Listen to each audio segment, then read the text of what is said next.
Nauwi sa gulo ang banggaan ng taxi at motorsiklo sa Iloilo City. Sinuntok ng mga sakay ng motor ang nakabangga sa kanilang driver. Nahuli cam ang insidente. Makibalita tayo kay Jennifer Muñeza ng GMA Iloilo. Nabangga ng taxi na ito ang isang motorsiklo sa diversion road sa Mandurriao District sa Iloilo City. Maya-maya pa, pinagsusuntok ng dalawang lalaking magkaangkas sa motor ang taxi driver.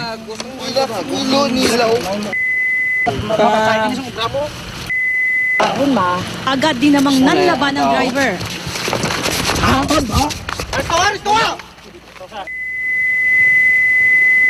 Dito na umeksena ang mga pulis at inaresto ang driver. Estado ka? Sa hindi pagpati sa otoridad. Ha? Hindi nagpungkulong Impos ka. May liko ko tani, gulpi lang kami binungguan sa draw. Oo, bubog siya. Napag-alamang nakainom ng alak ang taxi driver. Halos hindi na nga raw ito makalakad ng maayos dala ng kalasingan. Aminado ang driver na siya ang may kasalanan sa aksidente. Pero mali raw na suntukin pa siya dahil pwede naman daw pag-usapan ang nangyari. Desidido siyang ireklamo ang mga sakay ng motorsiklo na sumuntok sa kanya. Jennifer Muñeza, Nagbabalita, Pilipinas.